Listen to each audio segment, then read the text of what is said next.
Welcome back to my channel. So, magluluto tayo ng pansit ngayon.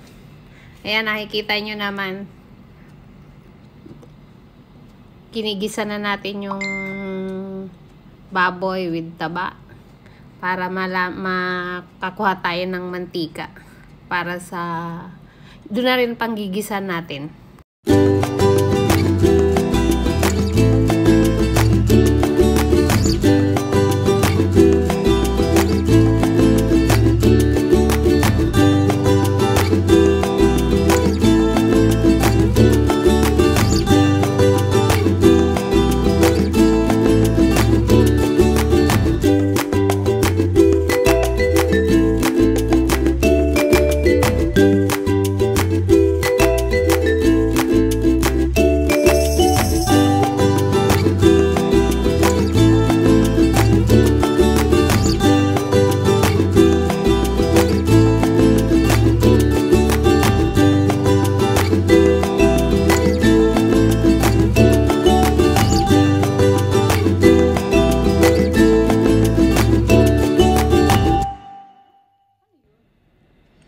Ayun na guys, tapos na natin igisa yung bawang at saka sibuyas.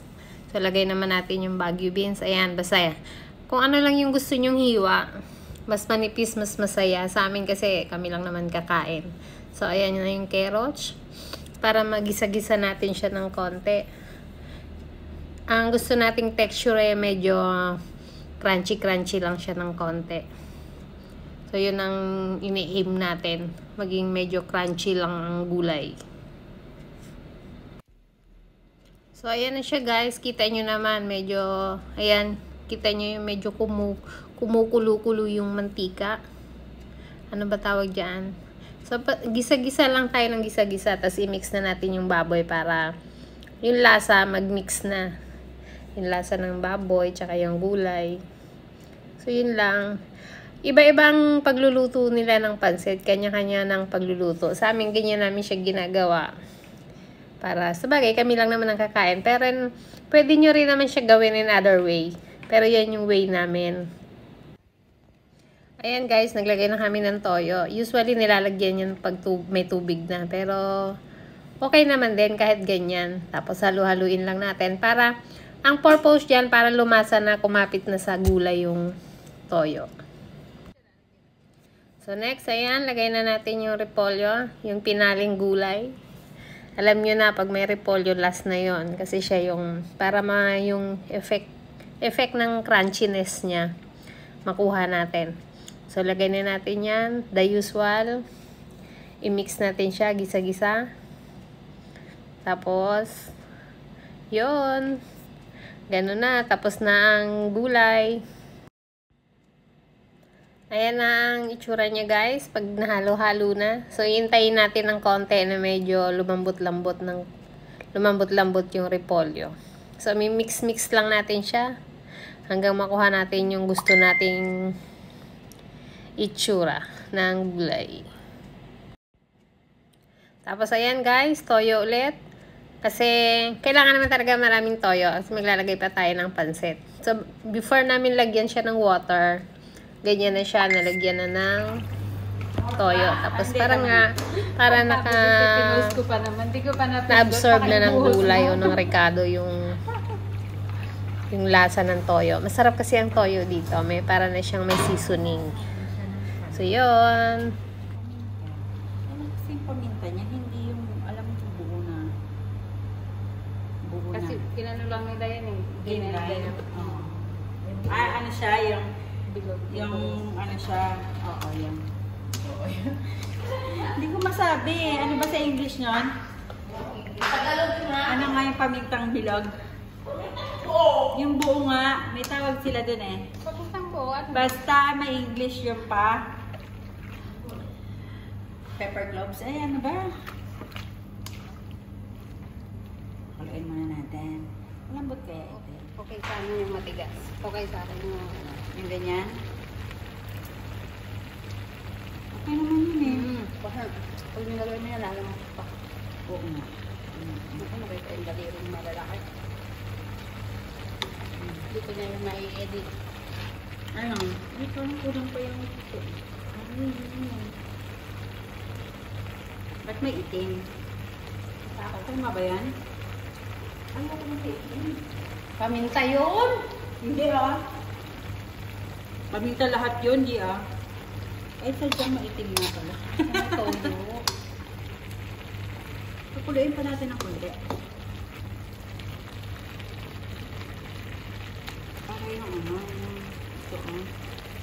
Naluto. Dapat may iba siya ng kulay. Maging ganito siya.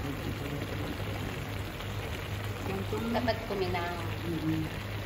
Pag mga ganito. Naalala ko nung 5 years ko kumain tayo sa labas eh. Ngayon, kain na tayo pagsit. For long life to eh. Ready to bake. Ready. Oo. Ikaw na. Sabi sa'yo, napakabilis niya. Kailangan niya. Pag video ko nga, ano niya eh. Sabi ko, tama na eh. Pag video ko nga, hindi ko nahagip eh.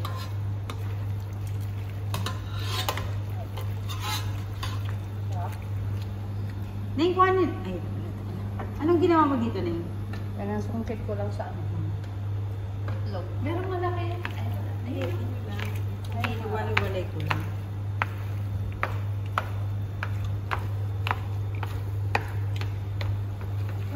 Laging kasama yung daliri niya sa ilang luto na. Yung niluto nating tinola, ang taas ng ano ko doon, mataas ang kita ko doon. Yun ang pinakamataas sa doon. Tinola? Oo, yung naghating kapatid tayo. Kasama yung may video rin yung hating-hati na. Yun ang pinakamataas ng earnings. Eh, anong ano mo doon? Ano ang voice over mo doon? Walang voice over yung kalat-kalat yun eh. Paano ano lang, kanta lang? Ano background mo? Ay, may sulat lang. Oo, tapos yung, di ba meron daldalan doon, may konting daldalan, may konting ano. Mas maganda yung daldalan natin at ano yun eh, kwela. Oo, iba sa yung daldalan. Okay. Ang topping. Tapos na eh, para maluto din yung ibang gulay.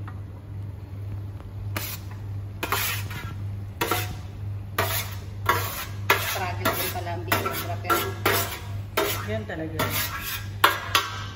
Okay. O, JD, tanggalin mo na siya. Naabala ka na. tanggalin mo na doon. Nakabala kami. Pucha, may handaan talaga, oh. Isang kawali, pinapansit. Ay, hindi naman pala nagpanggap yung pansit. Talagang pansit siya, na. Pwede na. JD, ka nga dito. Hindi siya matabang. Parang nakatabang ako. Paano mo nga sa kanya? Dito ka kumuha. O, yan o, yan o. Yan o yung may kulay. Yan. Ang lupit eh. Talagang dimangko siya. Yan. Sige. Lalagyan natin ng patis. Ating kapatid ulit.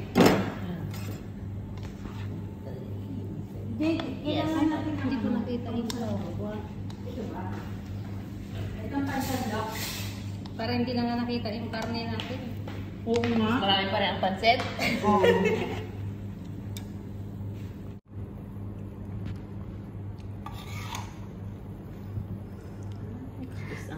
Isang tinapay. Paano papayat? Hanggang bukas to. May nabasa ako. Pag nagda-diet daw, umiwas daw sa mahahaba. Mahaba? Hindi daw porket pampahaba ng buhay, pampahaba ng buhay. Ang mahahaba daw, yun ay pampaikli ng buhay tulad ng mga pasta, pansit. Uy, grabe naman din sa paano, pasta ang like ko. Yun nga daw, yun daw ang iiwasan. Hindi naman araw-araw. Oo, minsan lang. Pag 3 araw straight. Diba? Tatlo? Ate? Sa akin yung huli, andyan lahat ng laman. Oo, gulay, laman.